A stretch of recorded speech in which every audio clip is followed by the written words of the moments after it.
नमस्कार दोस्तों, पीके न्यूज़ में आपका बहुत बहुत स्वागत है। बहुत बड़ी खबर निकल कर सामने आ रही है आर्मी स्कूल की तरफ से। टीजीटी, पीजीटी, पीआरटी रिक्रूटमेंट 2020 की नोटिफिकेशन जारी हो चुकी है और इसके फॉर्म भी भरे जाना शुरू हो चुके हैं।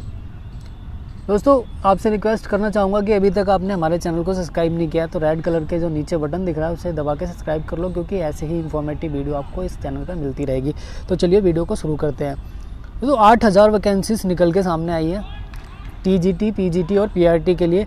पूरी डिटेल बताने वाला हूँ मैं आपको। जैसा आप स्क्रीन पर देख रहे हैं, एप्लीकेशन 1/10/2020 से शुरू हो चुकी है और इसकी लास्ट डेट है 20 तारीख 10वां महीना 2020। और लास्ट डेट पेमेंट की क्या है, वो भी 20/10/2020 है। और एग्ज़ाम डेट है 21-22 नवंबर, जो कि आप स्क्रीन पर देख रहे हैं। और एडमिट कार्ड आपका आ जाएगा 4 नवंबर को। और इसका रिज़ल्ट कब आएगा वो भी बता देता हूँ मैं आपको।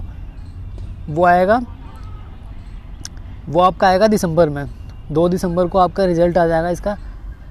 और जनरल ओबीसी की जो फ़ीस है फॉर्म भरने की वो 500 रुपये है। SC ST की भी 500 रुपये है। आप पेमेंट कैसे करेंगे फॉर्म के लिए, वो आप अपने ATM कार्ड से कर सकते हैं, डेबिट कार्ड, क्रेडिट कार्ड, और नेट बैंकिंग का यूज़ कर सकते हैं। और ऑफलाइन ई चालान मोड भी अवेलेबल है, आप चाहें तो उससे भी करवा सकते हैं बैंक में जाके। अब आगे बात कर लेते हैं एग्ज़ाम सेंटर के बारे में। इसमें इलाहाबाद, कानपुर, आगरा, बनारस, गोरखपुर, लखनऊ, मेरठ, बरेली, नोएडा, दिल्ली, झांसी, देहरादून, जयपुर, जबलपुर, भोपाल, ये एग्ज़ाम सेंटर हैं आपके। इसके अलावा भी है, लेकिन मैंने कुछ मेन थे वो बता दिए आपको। आपकी एज लिमिट क्या होगी इसमें, फ्रेश जो कैंडिडेट हैं उनकी 40 से वो कम होने चाहिए। और for NCR schools TGT PGT below 29 year, PGT below 36 year, यानी 36 साल से कम होना चाहिए PGT। और TGT PRT 29 साल से कम। और for experience candidate below 57 year, और जिनके पास एक्सपीरियंस है वो 57 साल से कम होना चाहिए। और अगर आप एज में छूट लेना चाहते हैं तो आपके पास SC ST OBC का सर्टिफिकेट है, तो SC ST को 5 साल, OBC को 3 साल की छूट है। अब आगे बात कर लेते हैं। जो दोस्तों वैकेंसी है वो टेंटेटिव है, कहने का मतलब अनुमानित वैकेंसी है 8000, लेकिन इतनी होगी। अब बात कर लेते हैं इसमें क्या मतलब आपकी क्वालिफ़िकेशन क्या होनी चाहिए। पीजीटी के लिए होनी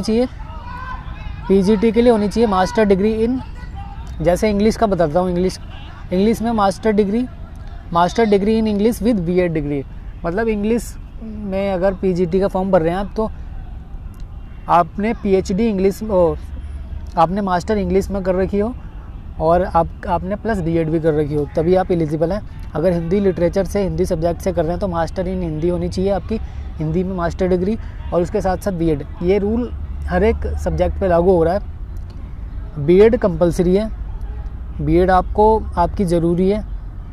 तो आगे बात कर लेते हैं दोस्तों। जैसा आप देख रहे हैं, जैसे मैं आप पॉलिटिकल साइंस के बारे में बता देता हूँ। जैसा आप देख रहे हैं पॉलिटिकल साइंस, इसमें master degree in political with BEd degree इसमें भी चाहिए। आप साइकोलॉजी में भी देख रहे हैं, इसमें BEd डिग्री चाहिए। आप कॉमर्स में भी देख रहे हैं, BEd इसमें भी चाहिए। अब बात कर लेते हैं TGT की, इंग्लिश 10th ग्रेजुएट टीचर की बात कर लेते हैं। इसमें भी 50% मार्क्स होने चाहिए आपके बैचलर डिग्री के अंदर, प्लस BEd के अंदर भी। और बैचलर डिग्री यानी BA होनी चाहिए इसमें, TGT के लिए BA। और अगर आप PGT के लिए कर रहे हैं तो आपके पास मास्टर डिग्री होनी चाहिए, यानी MA क्वालिफाई होनी चाहिए। और अगर आप TGT के लिए भर रहे हैं तो आपके पास ग्रेजुएशन डिग्री यानी BA और प्लस BEd होनी चाहिए। हिंदी के लिए भी same, Sanskrit, history, geography, political science सबके लिए सेम है। PRT है, बात कर लेते हैं PRT की। दोस्तों PRT की अब हम बात कर लेते हैं PRT की। Graduate with BEd and 2 year diploma या फिर 4 ईयर इंटीग्रेटेड कोर्स। कहने का मतलब यह है कि अगर आप PRT के लिए अप्लाई कर रहे हैं तो आपके पास आपका BA होना ज़रूरी है, और साथ में या तो आपने B.Ed कर रखी हो या 2 साल का डिप्लोमा कर रखा हो PRT का, या 4 ईयर का इंटीग्रेटेड कोर्स कर रखा होगा, तभी आप एलिजिबल हैं। कहने का मतलब ये है। अब हाउ टू फिल फॉर्म कैसे फिल करेंगे वो बता देता हूँ, और क्या क्या इसमें डॉक्यूमेंट्स लगने हैं आपके। Candidate read the notification before apply. पहले अप्लाई करने से पहले जो नोटिफिकेशन है वो मैं सजेशन देना चाहूँगा आपको, वो डाउनलोड करें और उसको ध्यान से पढ़ें ताकि आपको कोई आगे दिक्कत ना हो। और इसमें क्या क्या चीज़ें लगेंगी, kindly check and collect the all document, hand writing eligibility, return eligibility, ID proof, address detail, basic detail, ये सब अपलोड होगी चीज़ें आपकी।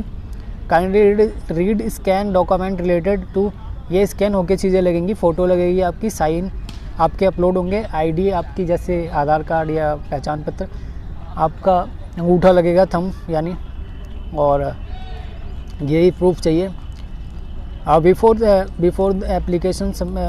Before submitting the application form must check the preview and all column carefully. कहने का मतलब यह है कि आप जब फॉर्म भर रहे हैं, फॉर्म जब लास्ट स्टेज में आप सबमिट करेंगे तो उससे पहले आपको एक बार डिटेल अच्छे से चेक करनी है, क्योंकि अगर उसमें आपने गलती कर दी तो आपको आगे दिक्कत हो सकती है।